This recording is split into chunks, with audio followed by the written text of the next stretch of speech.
James Spooner, director of Afropunk, and here to do a little post-movie commentary. Basically, in about 2000, that was around the time when I was going through some personal identity checking, and I started to question, my life up until that point, which for the majority of it was spent in the punk scene. I began to wonder, kind of ask myself if all those kids who were saying, I was trying to be white by being involved in a thing, if maybe they were right, I started just kind of talking to other people of color that were involved in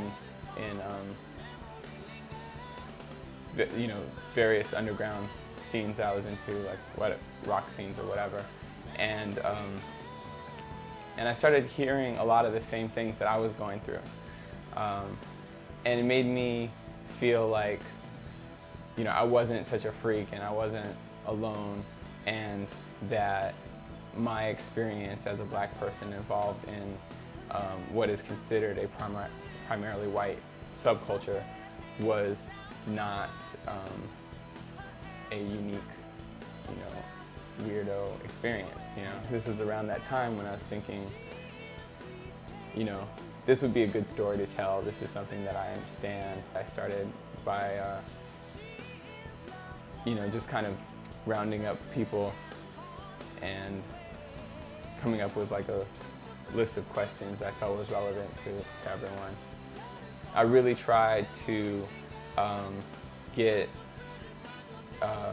people from all over the country, to get women and men, and to get both gay and straight people, and all ages too, because that would be an easy thing for anyone in their 40s or 50s to be like, it wasn't like that when I was a kid,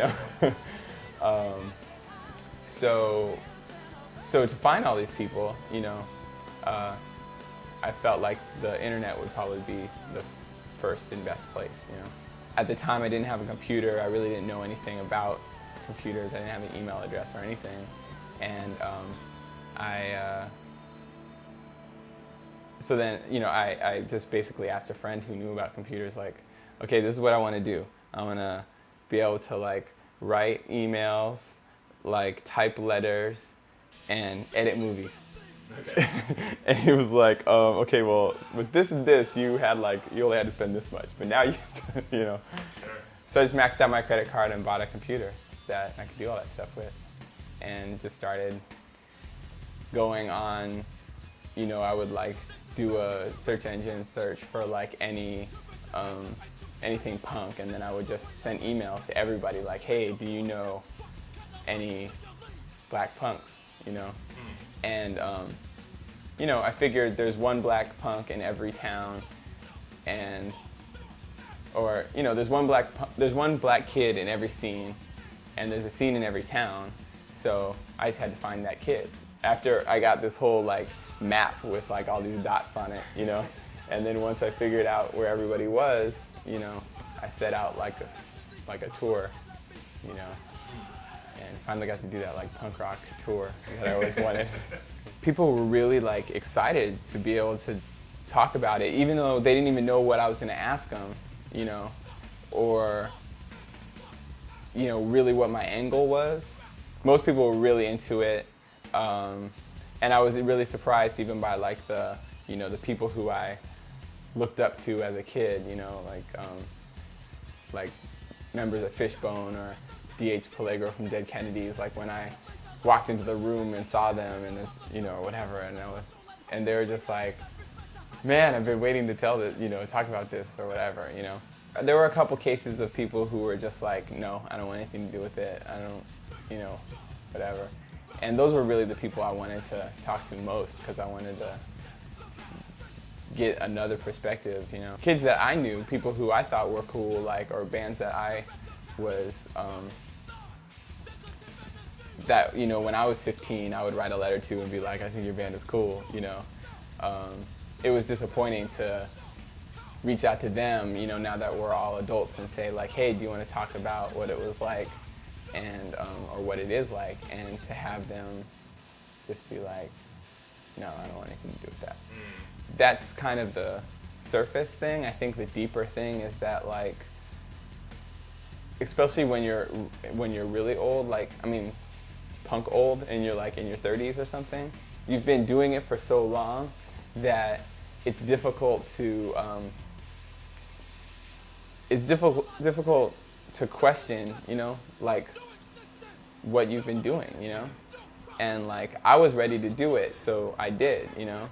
But a lot of people are set in their ways and, you know, asking them questions that maybe they've been afraid to even ask themselves.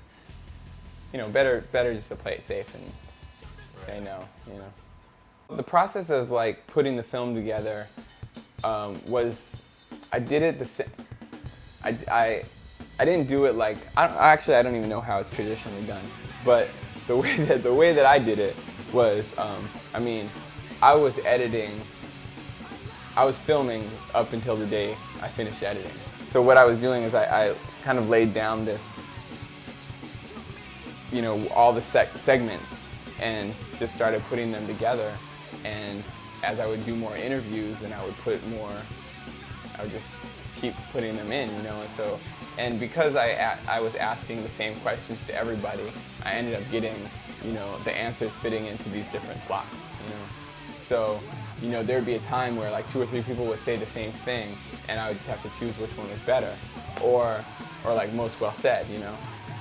Or, you know, in certain instances, I would put them all in there just to like prove a point. It was interesting later on to, after going and screening it and showing it to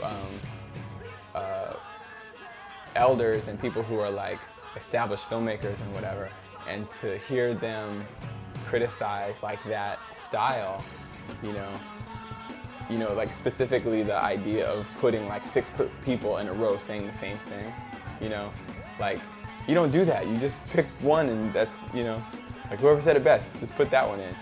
And that's the thing that people comment on most, you know, like, wow, it was so cool how everybody said that, you know? Even the thing with like, when they're like,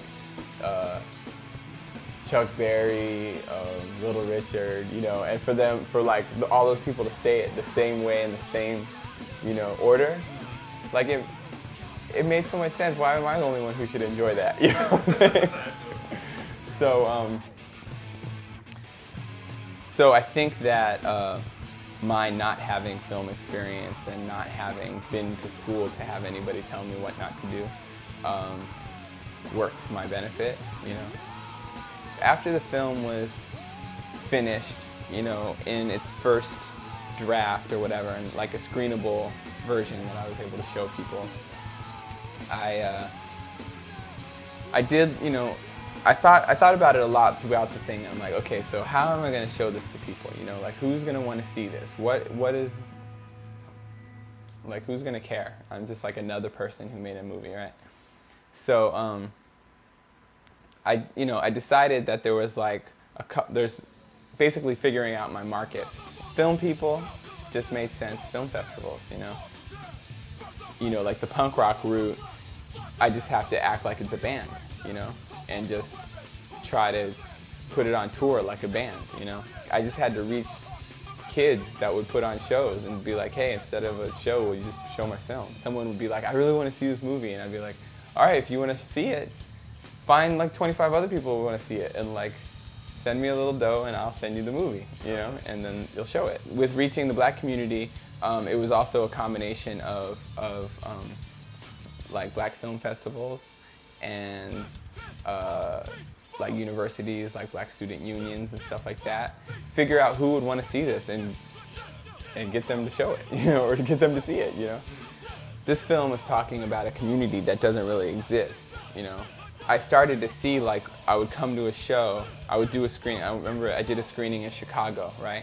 After the screening, there was like a line of kids waiting, just waiting, because they wanted to like say thanks or, you know, tell me their story or whatever it was, you know. And after about the 4th kid who came up to me to say, man, that's totally my story, I'm the only one, I was like, dude, turn around, you know? Like there's there's like 25 people here who are the only one. You know, and you guys are here in Chicago together. Like, say hi, meet each other, you know? So I thought, I thought that it was important that I needed to have a way to connect these people, you know? And the obvious way was the internet. So I put together a message board and, you know, just started. I got a couple of kids, and then those kids got a couple of kids, and so on and so forth. And next thing you know, it was like 1,000+ strong. It's just this place where everybody's just super excited to not be alone anymore, you know? And to be able to talk about whatever it is that they want to talk about, and ultimately have a safe space to be a creative, boundary-pushing Black individual. And I started having shows, and I started this thing called the Liberation Sessions, which basically is, again, providing a safe space for talented artists to share their work with you know, open-minded, open-armed Black community, you know? So it's become this thing that when the film started, I never thought that I would ever go to a hardcore show or like a rock show or anything like that and look out at the crowd and see like 600 people, like 580 of them being Black. You know what I'm saying? It's nuts. Every time it happens, you know, and we do it every time there's a 3-day weekend, so it happens like 8 times a year. Every single time, it's just like, it's amazing, you know? On the 4th of July, we had a 4-day film and music festival, which went like phenomenally, you know? We had a really good, Afropunk did a really good couple of days at BAM, the Brooklyn Academy of Music. And when we were in a film festival there, we had a sold-out show. So I emailed the guy, I was like, hey, you know, I'd like to show my film again. Like, you know, we had a sold-out show before, I'm sure we could do it again, you know? And they're like, well, why don't we do it bigger? Like, why don't we try to make like a festival out of it, you know? So, you know, you can pick the movies, and, you know, we'll help advertise, blah, blah, blah. And I was like, okay, this is perfect. Kids flew in from all over the place. Like, at the picnic, there was like it was like from as far as England, people from, you know, Florida and Chicago and LA and San Francisco. And I mean, it was just amazing. And then, you know, for them to come to a show and see that, you know, from like a kid who's from Florida to come to a show and see more than just him, you know, but to see the whole crowd and like, oh my God, and I'm an all-Black mosh pit is amazing, you know. So I'm really proud of what's happened, and I can only like look forward to what will be the future. You know, you've accomplished something when somebody says back to you what you were thinking while making it, you know. I was thinking I need to make the movie that I needed to see when I was 14 to be able to like verbalize what I was thinking, you know. And this guy came up to me and he's like, man, I've been trying to say that for 20 years. Now if anybody, like, I need that movie to come out, because if anybody asked me, I could just be like, here, you know, and you know, and now it's out.